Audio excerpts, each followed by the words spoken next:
Hello बच्चों, welcome to the new lecture of thermodynamics. तो अभी तक के लेक्चर में हमने हीट कैपेसिटी देखा था, heat capacity at constant pressure and heat capacity at constant volume. Heat capacity at constant pressure का एक्सप्रेशन था that is Cp curly H by curly T, right. And constant volume पे जो heat capacity था that is curly U by curly T, right, यानी change in internal energy. तो देखते हैं आज Cp एंड Cv के बीच में रिलेशन क्या होता है, उसके ऊपर कुछ क्वेश्चंस भी देखेंगे और फिर आगे प्रोसीड करेंगे। ठीक है, तो लेट्स स्टार्ट।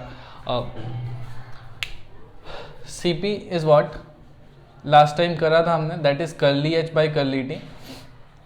मैंने dH बाई dt भी लिख दिया था कभी कभार, पर आप उसे कर्ली मान के चलना, क्योंकि पार्शियल डिफरेंशिएशन हम लोग कंसीडर करते हैं, ठीक है, फुल डिफरेंशिएशन नहीं होता है। तो आप ध्यान रखना, पार्शियल डिफरेंशिएशन का मतलब होता है कि किसी चीज़ को कांस्टेंट, किसी वेरिएबल को कांस्टेंट मानते हुए डिफरेंशिएशन करना, ठीक है। तो बस अभी के लिए तो इतना समझिए कि Cp is curly H by curly T, जो आगे आपने किया भी था, and specific and heat capacity at constant volume that is curly U by curly T, right. एक रिलेशन आप लोगों ने पढ़ा है H is equal to U plus R T, right. तो ये तो याद ही होगा आप लोगों को, ठीक। ये सारा पिछले लेक्चर में हुआ है, अगर नहीं पता तो लेक्चर देख लो पिछला जाके, ठीक है। और आप इसको डिफरेंशिएट करो, राइट, डिफरेंशिएट करिए इसको, तो curly H by curly T हो जाएगा, this is curly U by curly T plus what R, and इसका डिफरेंशिएशन तो 1 हो जाएगा विद रिस्पेक्ट टू T। तो this expression become curly H by curly T minus curly U by curly T is equal to R। तो देखिए सही है, ये आ गया आपका 1। अगर आप इस एक्सप्रेशन को देखें ऊपर वाले को, तो मैं लिख सकता हूँ ना Cp minus Cv is equal to curly H by curly T minus curly U by curly T। तो Cp माइनस Cv भी यही होता है जो इसका आपका लेफ्ट हैंड साइड होता है, राइट। तो इसको आप कुछ, चलो अब इसे 1 दे दीजिए और इसे 2। तो आपको दिख रहा है कि 1 का एक साइड तो मैच कर रहा है, तो दूसरा साइड भी मैच करना चाहिए। तो from 1 and 2 we can say that Cp minus Cv is equal to R, right. अगर 1 मोल ऑफ गैस के लिए, for 1 mole, for n mole Cp minus Cv is equal to nR। तो ये expression जो है वो चेंज हो जाता है, R की जगह nR आ जाता है फॉर n मोल्स, जितने भी मोल हो उसके लिए, ठीक। Let's do some questions. तो डेटा ले लूँ मैं क्वेश्चन का। क्वेश्चन है कि calculate the energy needed, calculate the energy needed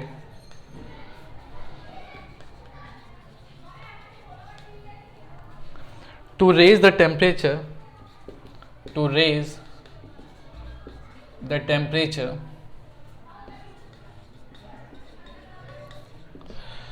of iron from 25 degrees Celsius to 500 degrees Celsius if specific heat capacity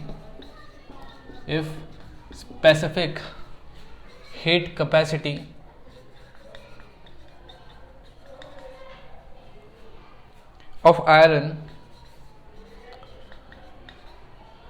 is 0.45 joule पर डिग्री सेल्सियस पर ग्राम, right. ये एक सेकंड दिख रहा है आपको, आई थिंक दिख रहा होगा।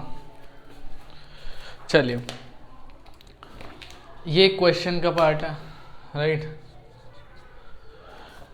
तो देखिए कितना आसान है, कुछ भी नहीं है। एक सेकंड रुकना बच्चों।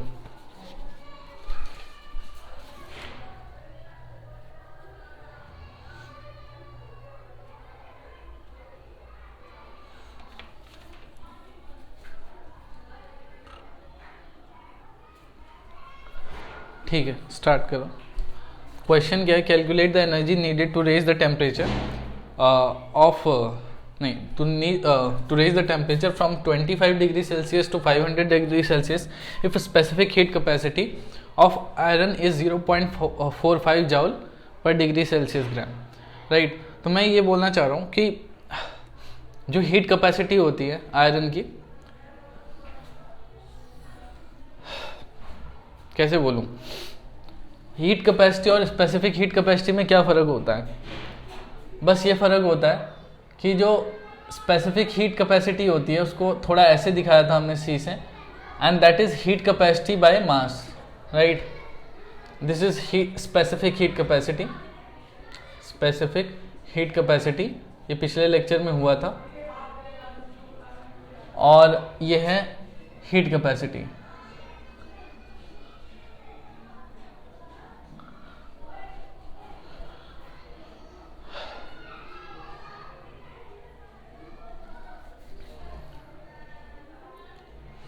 राइट तो अभी देखिए, मैं जब लिखता हूँ ना एक relation Q is equal to आपका M into C into delta T, तो यहाँ पे C क्या होता है? यहाँ पे C होता है specific heat, not the heat capacity. Here the is specific heat capacity, ठीक।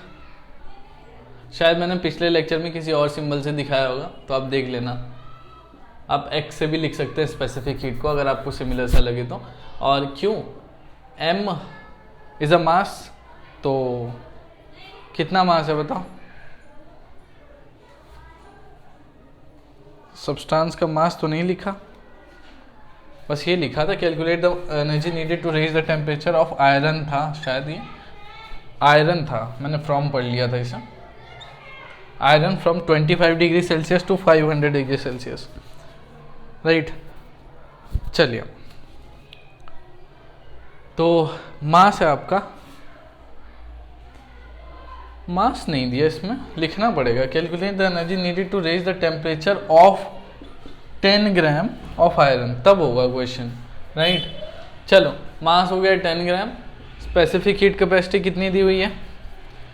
That is 0.45 joule per degree Celsius gram, right. And change in temperature delta T, that is what 525 to 500, so 500 minus 25 कर लीजिए, तो your mass will be, sorry, your Q will be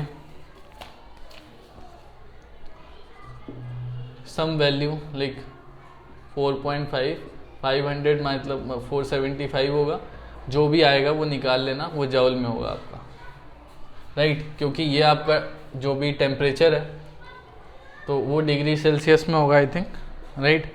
degree Celsius से degree Celsius cut जाएगा, cancel हो जाएगा, और ग्राम से gram cancel हो जाएगा, तो you will get your answer in joule, पर आप खुद कर लेना इसे मल्टीप्लिकेशन। अच्छा, इसी का दूसरा पार्ट है, उसमें क्या है क्वेश्चन कि what mass of gold, what mass of gold of specific heat capacity, of specific heat capacity 0.13 joule per degree Celsius gram can be heated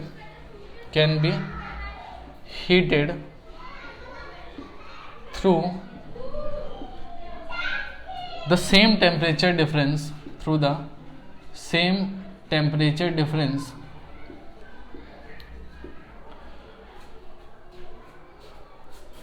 when supplied with the same amount of energy,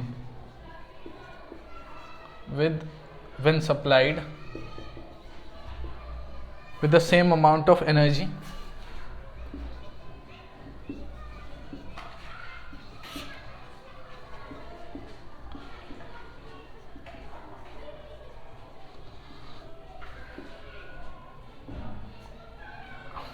in question A, right.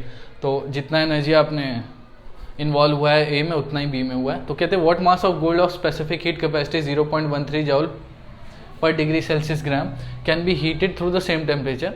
कितना मास निकालना है आपको gold का जिसको specific heat दिया हुआ है आपको, उसको हीट किया जाता है सेम टेम्परेचर डिफरेंस पे, ठीक है, तो same amount of energy gain कर ले।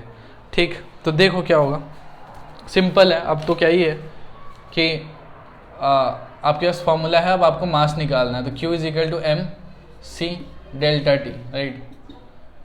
तो हीट इज ऑलरेडी आपने फाइंड कर लिया होगा, इसको मल्टीप्लाई करके जो भी यहाँ पे वैल्यू आएगी आपकी, मैंने तो नहीं किया, आप करो, वो पुट करनी पड़ेगी आपको,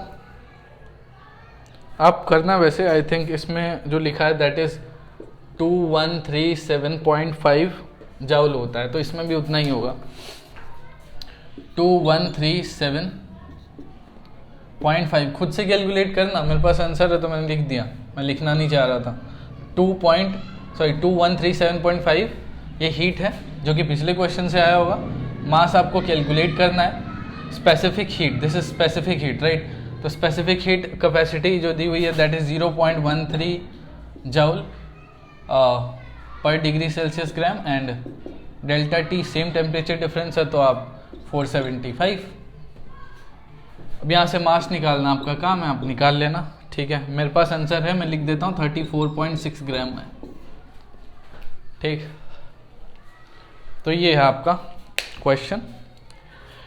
एक और क्वेश्चन देते हैं आपको इसी टॉपिक के ऊपर, ये नोट करो फटाफट।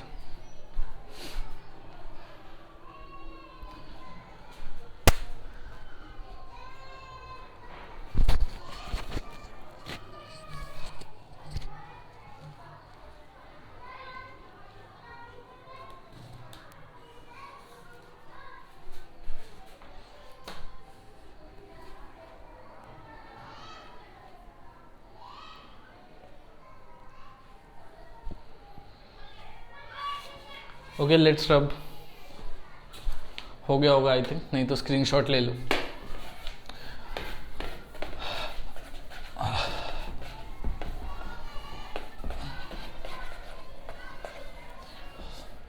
ओके,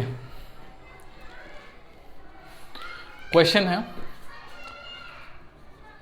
कि it is required to raise the temperature, it is required to raise the temperature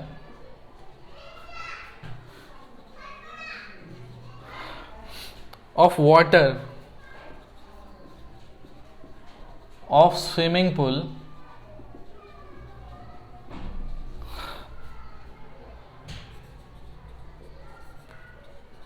from 20 degrees Celsius to 25 degrees Celsius.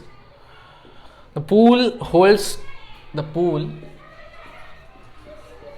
hold 10 raised to power 5 liter water. Too much water. So how much energy in joules, how much energy in joules will be required?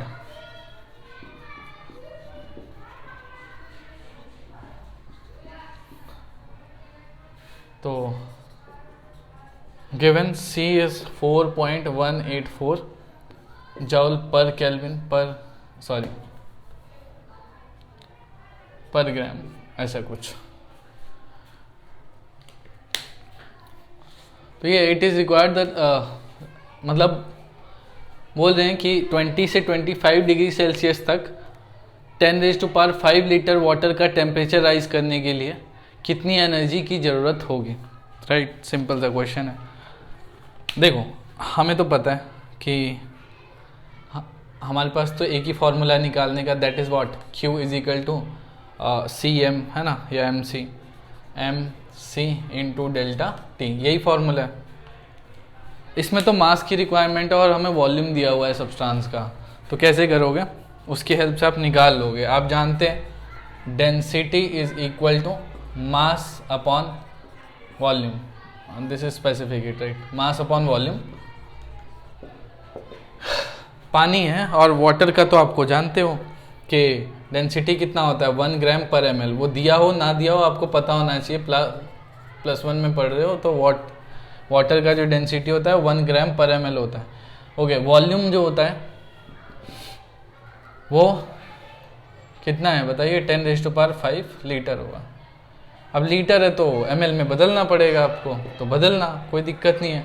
मास कितना आ जाएगा 1 ग्राम पर ml, और आप 1000 से multiply कर दो तो 10⁸ ml, यहाँ से ml कट गया तो 10⁸ ग्राम आ जाएगा मास।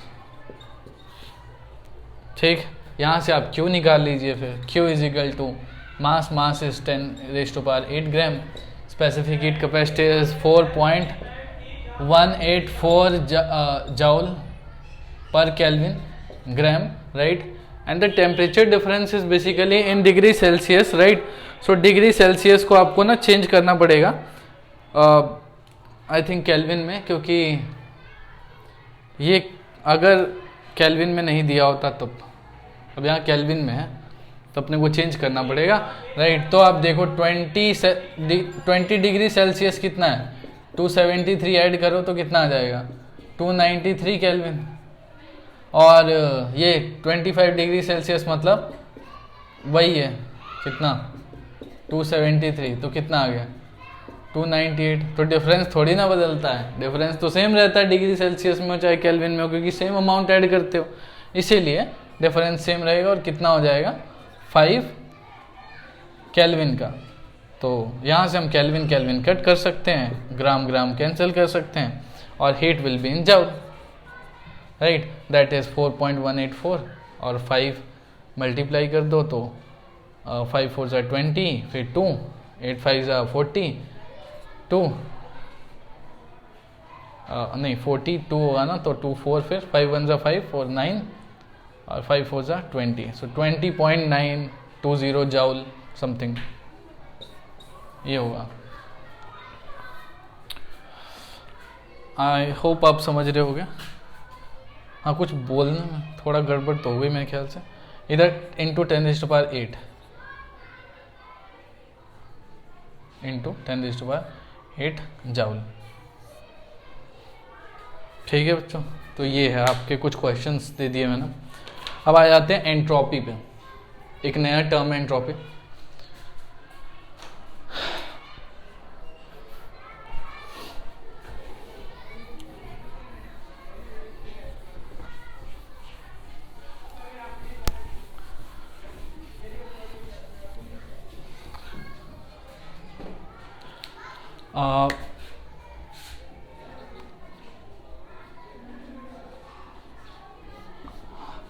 एंट्रोपी एंट्रोपी होता क्या है, एंट्रोपी किसी सिस्टम की रैंडमनेस मेजर करती है, ठीक है, कि किसी सिस्टम में रैंडमनेस है कितनी। और रैंडमनेस का मतलब क्या होता है कि उसके मॉलिक्यूल कितने फ्रीली अवेलेबल है वाइब्रेट करने के लिए, ठीक। अगर वो ज़्यादा मोशन कर पाते हैं किसी सब्सटेंस के मॉलिक्यूल, इसका मतलब उसमें रैंडमनेस ज़्यादा है, मतलब एयर की रैंडमनेस सबसे ज़्यादा है as compare to liquid and solid, ठीक है। तो रैंडमनेस मतलब कि किसी सब्सटेंस के मॉलिक्यूल कितने आसानी से वाइब्रेट या फ्रीली मूव कर सकते हैं उस मीडियम में, ठीक। तो चलिए, entropy is a measure of randomness और डिसऑर्डर, ठीक। आप लिखो कि एंट्रोपी इज मेजर एज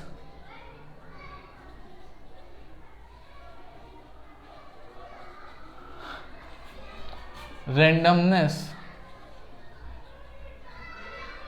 और डिसऑर्डरनेस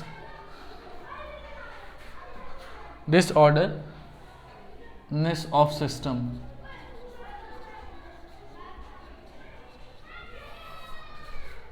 ठीक।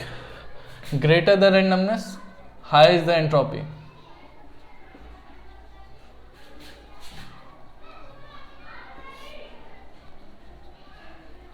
जितना रैंडमनेस ज़्यादा होगा एंट्रोपी उतनी ज़्यादा होगी, high is the entropy.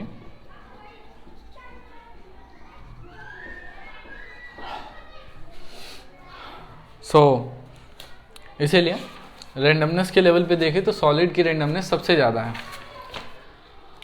Randomness को मैथमेटिकली कैसे लिखते हैं, delta S is equal to Q reversible upon T, यानी एक कांस्टेंट टेम्परेचर पे जब कोई सिस्टम हीट अब्जॉर्ब करता है आइसोथर्मली एंड मतलब टेम्परेचर कांस्टेंट है तो आइसोथर्मली तो होगा, एंड रिवर्सिबली, तो उससे क्या होता है, उस सिस्टम की रैंडमनेस बढ़ जाती है, रैंडमनेस चेंज हो जाती है। जनरली अगर आप हीट अब्जॉर्ब करता है सिस्टम तो बढ़ जाती है, ठीक।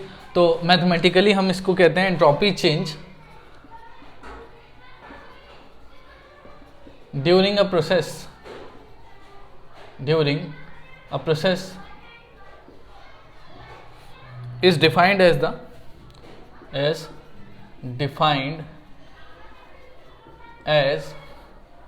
the amount of heat absorbed, as the amount of heat, that is Q, absorbed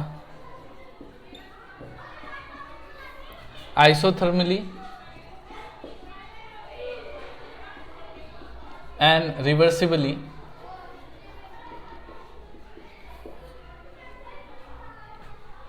reversibly तो आप जानते हैं इनफाइनेटसिमली स्मॉल प्रोसेस होता है, सॉरी इनफाइनेटसिमली स्लो प्रोसेस होता है जिसको आप किसी मोमेंट पे रिवर्स कर पाते हैं, ठीक। तो आपने हीट दी सिस्टम को तो आप निकाल भी सकते हैं एकदम से। Isothermally and reversibly divided by absolute temperature,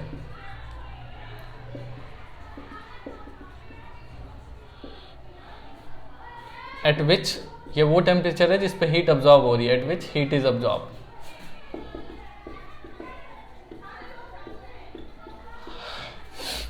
ठीक, ऑब्वियसली हम क्या कह रहे हैं कि अगर किसी सिस्टम में टेम्परेचर कांस्टेंट रख दिया हमने, राइट, और उसके मॉलिक्यूल हैं इसके पास, तो डेल्टा एस, सॉरी ये कुछ एंट्रोपी होगी उसकी, मान लीजिए S1 है, और मैंने इसको क्या करा, हीट दे दिया, हीट दिया और टेम्परेचर कांस्टेंट रखा, तो मैं क्या करूँगा, टेम्परेचर कांस्टेंट रखने पे इसकी रैंडमनेस बढ़ जाएगी।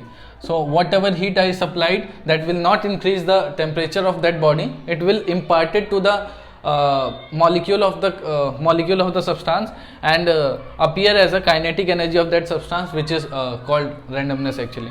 So this is S2, और हम क्या बोलते हैं, जो डेल्टा S है वो S2 माइनस S1 होगा, और obviously S2 is greater than S1, so randomness is positive.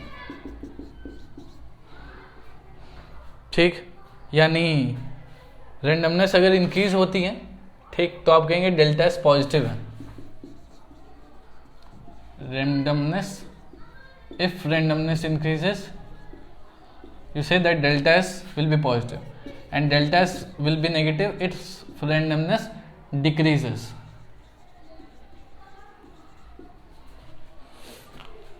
Next is Gibbs free energy. So let's come to this Gibbs free energy. अच्छा, गिब्स फ्री एनर्जी ना हर chapter में आता है, almost हर chapter में chemical reactions होती है chemistry में, या कोई फिजिकल प्रोसेस होते हैं, ठीक है। उन सभी के अंदर क्या होता है कि उस रिएक्शन की पॉसिबिलिटी या फिजिबिलिटी जानने के लिए कि वो प्रोसेस हो पाएगा या नहीं हो पाएगा, वो पता करने के लिए गिब्स फ्री एनर्जी होता है। So basically Gibbs free energy is the criteria to decide the spontaneity of the reaction, whether the reaction will take place thermodynamically or not.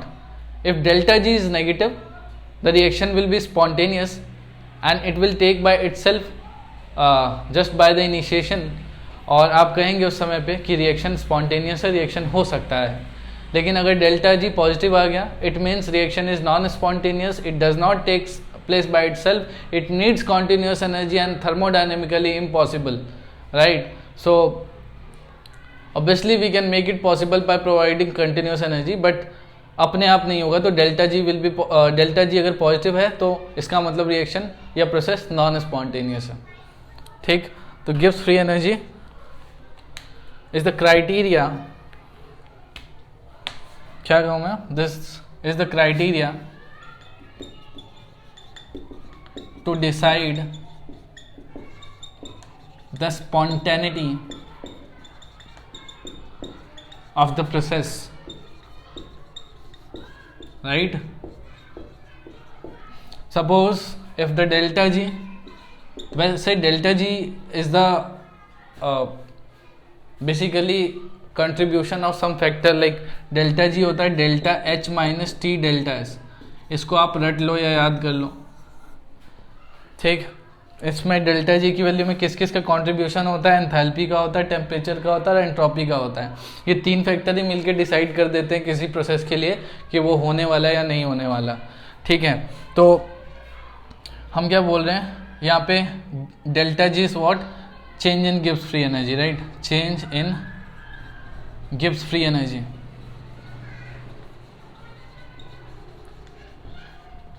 Delta H is enthalpy, delta S नहीं लिख रहा हूँ, that you know entropy and T is temperature. So अगर delta G negative हुआ तो इसका मतलब reaction is और प्रोसेस इज स्पॉन्टेनियस.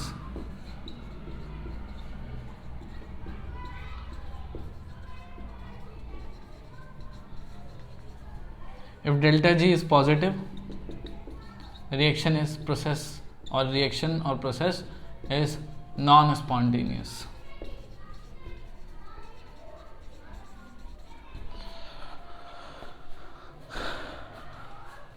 ठीक, चलिए नोट कर लो, फिर आगे बढ़ते हैं.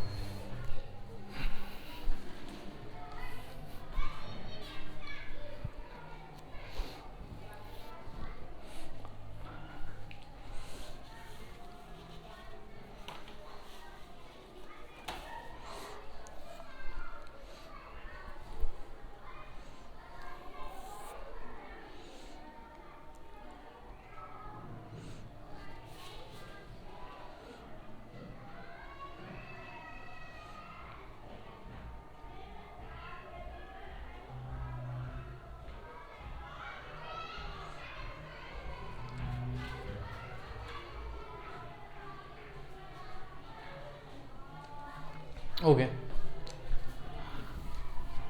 चलिए आगे बढ़ते हैं.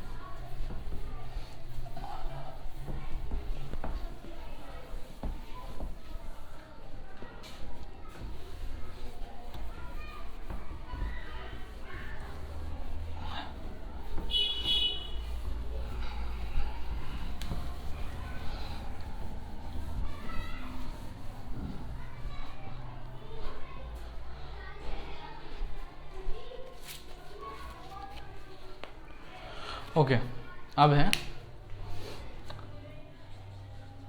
एक्सोथर्मिक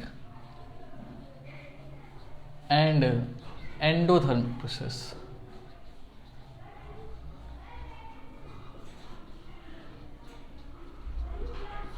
देखो आपको पता है यार, एक्सोथर्मिक होता है जिसमें हीट इवॉल्व होती है, ऐसे प्रोसेस या ऐसे रिएक्शन जिसमें हीट इवॉल्व होती है, दैट इज एक्सोथर्मिक. और जिसमें हीट देनी पड़ती है उस रिएक्शन को, उस प्रोसेस को करवाने के लिए, ऐसे फिर रिएक्शन जो होते हैं या प्रोसेस जो है दैट इज एंडोथर्मिक. तो exothermic accompanied by what, evolution of heat, and this is what, absorption of heat. बहुत ज़्यादा इसको डिफाइन करने की ज़रूरत नहीं है, पर आप इतना जानिए कि अगर किसी रिएक्शन में हीट इवॉल्व होता है इसका मतलब डेल्टा एच नेगेटिव होगा. ठीक, डेल्टा एच क्या होता है, that is enthalpy of product minus enthalpy of reactant is negative. It means simply that enthalpy of reaction is greater than enthalpy of reactant is greater than enthalpy of product, right. absorption के लिए delta H क्या होगा, positive होगा. ठीक, इसका मतलब H heat of product minus H R जो है heat of reactant that is positive. इसका मतलब कि heat of product will be greater than heat of reactant. ये आपको एक्सोथर्मिक और एंडोथर्मिक प्रोसेसेस हैं. उसके बाद आते हैं heat of reaction and enthalpy of reaction. Simple सी बात, अगर कोई रिएक्शन जो है, जैसे for example Haber process, formation of ammonia 2NH3 gases, N2H2 मिलके अमोनिया बना रहे हैं, तो इसमें एंथैल्पी दी हुई है नेगेटिव -92.4 किलो जॉल, राइट। तो इसका मतलब क्या है कि reaction is carried out at certain temperature and constant pressure condition, और तब जाके जो उसकी एंथैल्पी आई है वो कितनी आई, -92.4 किलो जॉल, और इतनी हीट इवॉल्व हुई होगी। Negative sign depicts that evolution of heat takes place, और इसका मतलब प्रोडक्ट बनना अच्छा है, प्रोडक्ट ज़्यादा स्टेबल है एज कम्पेयर टू रिएक्टेंट, ठीक। अगर डेल्टा एच पॉजिटिव आ जाता है इसका मतलब प्रोडक्ट बनना, मतलब प्रोडक्ट ज़्यादा स्टेबल नहीं है एज कम्पेयर टू रिएक्टेंट। तो ठीक है, कुछ साइन कन्वेंशन जान लो, सम साइन कन्वेंशन।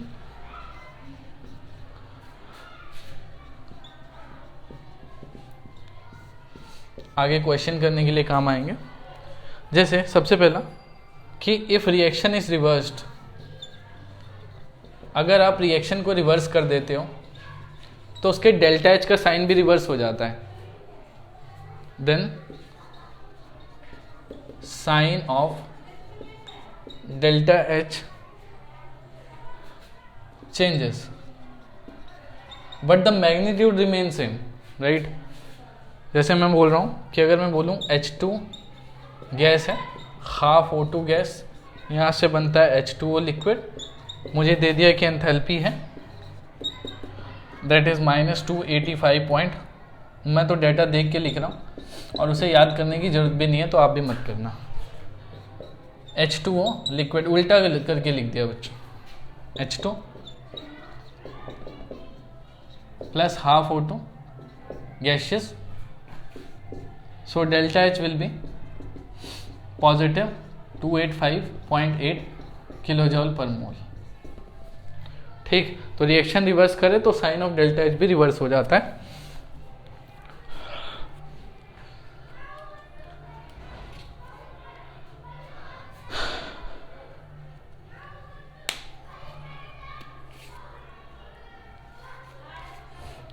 अगर आपको क्वेश्चन में टेम्परेचर और प्रेशर कंडीशन मेंशन नहीं किए हुए तो आप मान के चलोगे कि आपका प्रेशर और टेम्परेचर स्टैंडर्ड है, तब के केस में हम बोलते हैं that is standard enthalpy, right. तो स्टैंडर्ड एंथैल्पी लिखते हैं।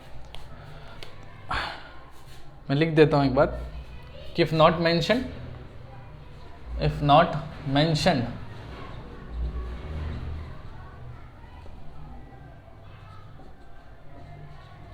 Temperature and pressure, consider it,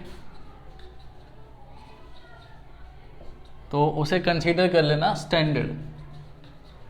और फिर हम ना स्टैंडर्ड के लिए जो सिंबल यूज करते हैं, used for standard anything standard, like enthalpy भी हो सकता है, enthalpy of formation, enthalpy of combustion, कुछ भी, पर डेल्टा एच के ऊपर अपन नॉट लगा देते हैं। ये स्टैंडर्ड रिप्रेजेंट करता है, ये रिप्रेजेंट करता है कि टेम्परेचर 298 केल्विन और प्रेशर 1 बार या 1 ATM पे प्रोसेस हुआ है, ठीक। ओके, एक चीज और बतानी थी कि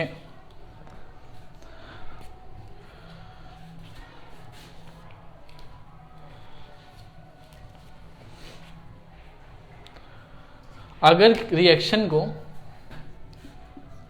इफ रिएक्शन इज मल्टीप्लाई और डिवाइडेड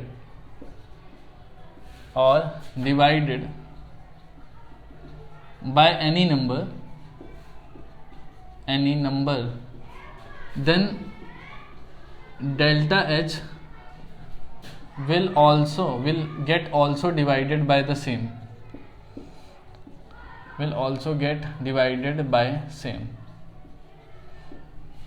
ठीक। तो डेल्टा एच भी उसी से डिवाइड हो जाएगा।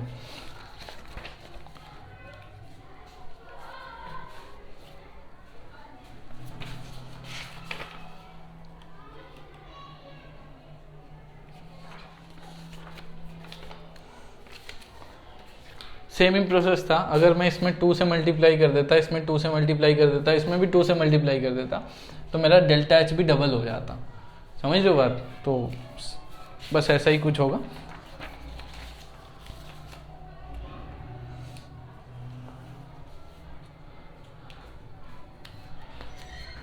कुछ बातें बतानी है आपको। जैसे एक एग्जांपल लिखता हूँ मैं, calcium oxide solid plus carbon dioxide gas, इससे बना calcium carbonate solid. Enthalpy of reaction दी हुई है, standard enthalpy of reaction that is -178.3 kilo joule per mole, right. पूछते हैं कि ये एंथैल्पी ऑफ फॉर्मेशन क्यों नहीं है इसमें, जो डेल्टा एच लिखा है मैंने, सॉरी ये एंथैल्पी ऑफ फॉर्मेशन नहीं है, this is enthalpy of reaction. जब आर लिखा है ना तो इसका मतलब क्या है, this is enthalpy of reaction. जब एफ लिखा हो तो एंथैल्पी ऑफ फॉर्मेशन, ठीक। बोल रही है एंथैल्पी ऑफ रिएक्शन तो है लेकिन एंथैल्पी ऑफ फॉर्मेशन नहीं है, ठीक। स्टैंडर्ड एंथैल्पी ऑफ फॉर्मेशन नहीं है, ठीक। अब इसके कारण क्या है, देखो जब भी हम स्टैंडर्ड एंथैल्पी ऑफ फॉर्मेशन लेते हैं, किसी भी कंपाउंड का स्टैंडर्ड एंथैल्पी ऑफ फॉर्मेशन लेते हैं, तो वो जिस रिएक्टेंट से बना है that should be in standard state या एलिमेंटल स्टेट में होना पड़ता है उसे, राइट। तो वो नहीं है यहाँ पे।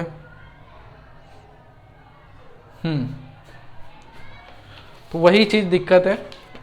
क्या कहना चाह रहा हूं मैं, समझो कि यहां जो कैल्शियम कार्बोनेट बना है वो किसी और कंपाउंड से बना हुआ है, कैल्शियम ऑक्साइड से, ठीक है, ना कि अपने एलिमेंट से बना है। जैसे कि कैल्शियम कार्बन ऑक्सीजन, इन तीनों को मिला के बनाता तो कैल्शियम कार्बोनेट बनता, तब वो एंथैल्पी ऑफ फॉर्मेशन होता है, स्टैंडर्ड एंथैल्पी ऑफ फॉर्मेशन। लेकिन अभी नहीं है फिलहाल के केस में, क्योंकि ये चीज आपकी कंपाउंड है, एलिमेंटल फॉर्म में नहीं है, ठीक। ओके, सेकंड एक और समझिए, H2 गैस Br2 गैस, इससे बनाया आपने 2HBr।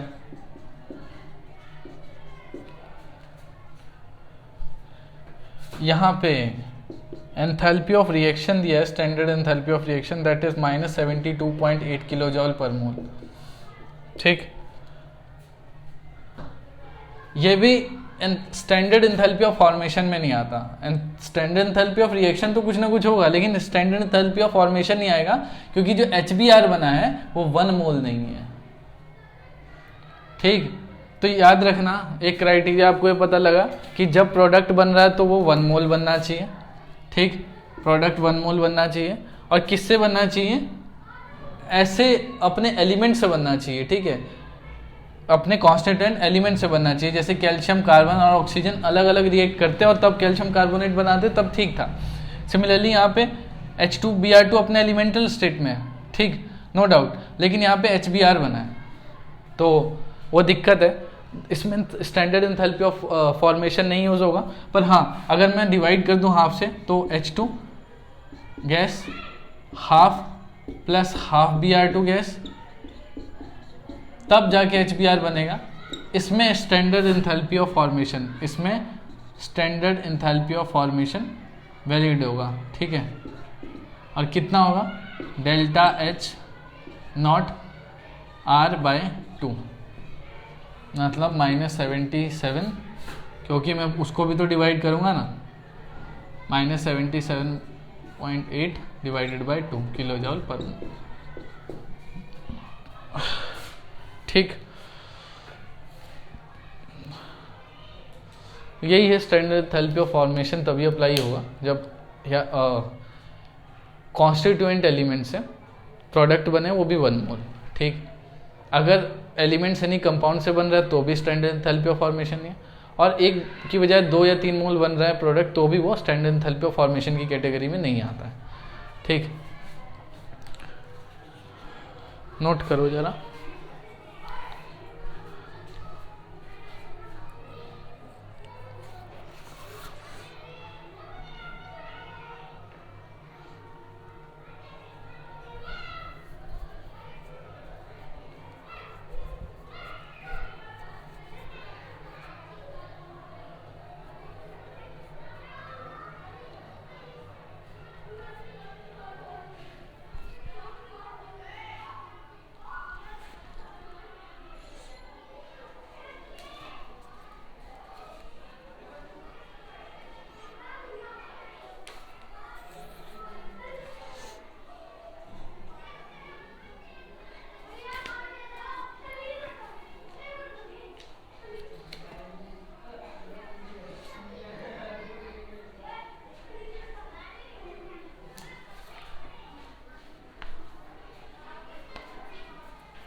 ठीक है, नोट हो गया।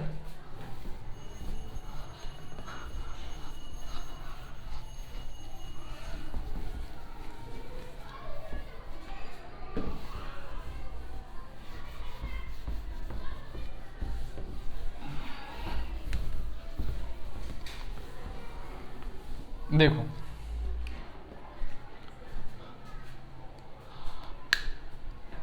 अगर मैंने सीधी सी बात है H2 प्लस हाफ O2 मिला के H2O बनाया तो मेरा स्टैंडर्ड एंथैल्पी ऑफ फॉर्मेशन है। ठीक है, किसका? Standard enthalpy of formation F से दिखूंगा, नॉट फॉर द वाटर। पर यही मैंने 2 या 3 मोल बनाया होता तो नहीं होता। ठीक है, बस यही होता है। अब मैं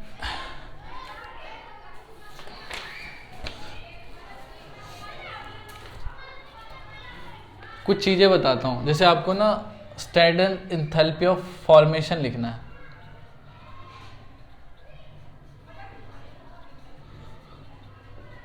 तो कुछ नहीं करते हो आप, क्या करना होता है कि डेल्टा H नीचे F लिख देते हो। ठीक, स्टैंडर्ड एंथैल्पी ऑफ कंबशन लिखना होता है,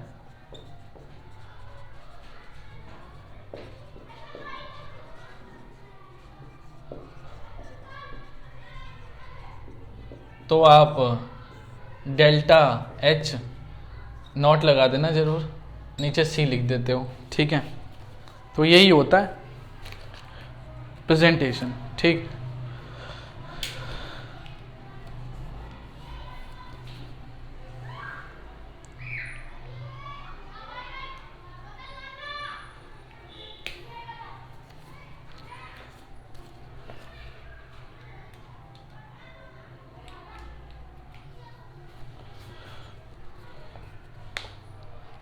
अब होता क्या है कि साइन कन्वेंशन सब में सेम है कि डेल्टा H अगर नेगेटिव है तो ये हीट इवॉल्व होगी, और अगर पॉजिटिव है तो हीट आपको देनी पड़ेगी।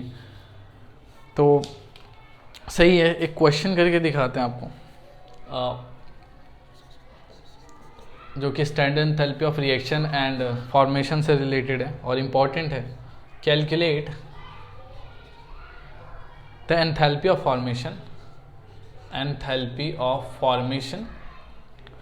of CH4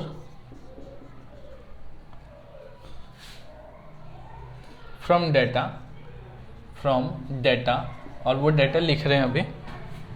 पहला है आपका carbon solid plus O2 gas से बनता है CO2 गैस। जो enthalpy, standard enthalpy of reaction दिया हुआ है इस प्रोसेस के लिए, दैट इज -393.5 किलो जूल पर मोल। Second thing is H2 gas plus half O2 gas will be H2O liquid, right. और आपका एंथैल्पी ऑफ रिएक्शन जो बनेगा -285.8 किलो जूल पर मोल।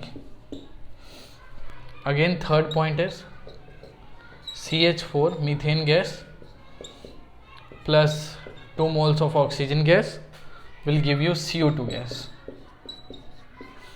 plus water। जो enthalpy, standard enthalpy of reaction दिया हुआ है इसके लिए, दैट इज -893 किलो जूल पर मोल। ठीक, आपको बनाना क्या है CH4।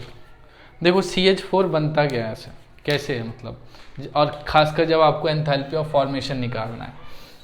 देखो बनाना तो CH4 है, सिंपल, गैस होता है ये भी पता है। बनना चाहिए कैसे, अपने एलिमेंट से, कंपाउंड का यूज़ नहीं करना है क्योंकि अपने को एंथैल्पी ऑफ फॉर्मेशन निकालनी है। ठीक, तो हमें क्या चाहिए, कार्बन चाहिए और हाइड्रोजन चाहिए, राइट।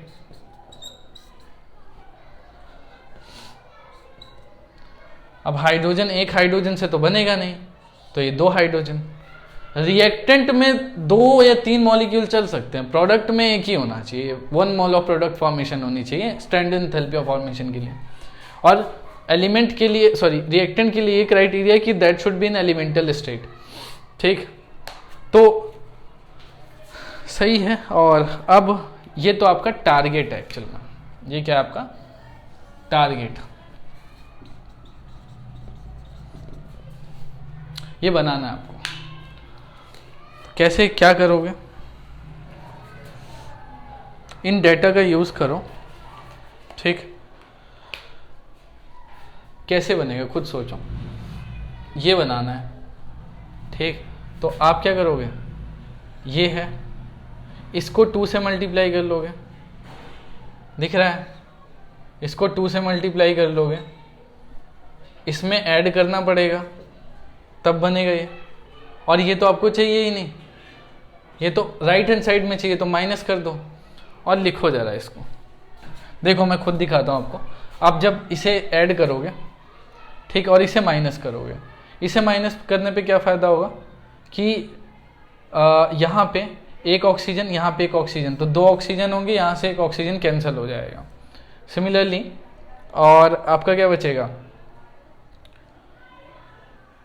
चलो एक बार लिख लें टोटल करके। देखो लेफ्ट हैंड साइड, नहीं तो आपको कंफ्यूजन हो जाएगी, carbon plus oxygen plus raw लिख रहा हूँ पूरा, एक्चुअल डिटेल नहीं लिख रहा हूँ, गैस है सॉलिड है वो आप समझ जाना, आप नोट कर लेना। 2H2 प्लस O2, 2 मल्टीप्लाई करने के बाद, राइट, लेफ्ट हैंड साइड वाले सारे लिख लो, CH4 प्लस 2O2 गैस, बस। राइट हैंड साइड में क्या है, CO2 प्लस व्हाट 2H2O फिर प्लस CO2,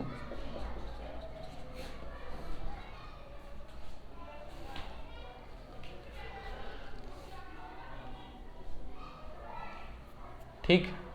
आप देखिए ये O2 ये O2, मैं कुछ गड़बड़ तो नहीं कर रहा हूँ, 2 मिनट रुको, नहीं ठीक है, आई थिंक हाँ गड़बड़ कर रहे हैं, ये माइनस करना था ना, माइनस करिए, यहाँ भी ये माइनस करना था, माइनस कर दीजिए, ठीक है।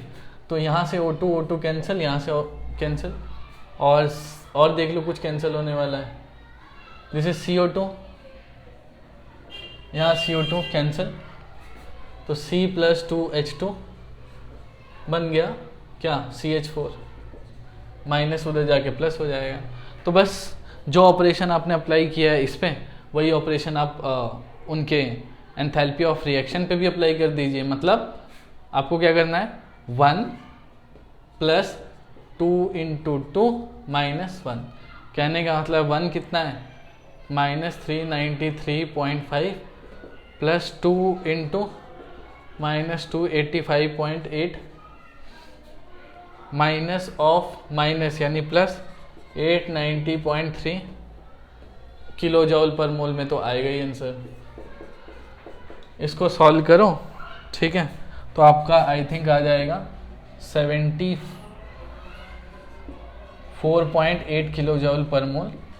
आप लोग चेक कर लेना, नेगेटिव आएगा तो this is the enthalpy of formation, standard enthalpy of formation, क्योंकि आपने जो बनाया है वो उस क्राइटेरिया को फुलफिल करता है, ठीक है। तो ऐसे क्वेश्चन आएंगे एग्जाम में आपको, और भी हम करेंगे नेक्स्ट क्लास में। आज की क्लास में इतना ही, thank you so much, bye bye, मिलेंगे नेक्स्ट बार।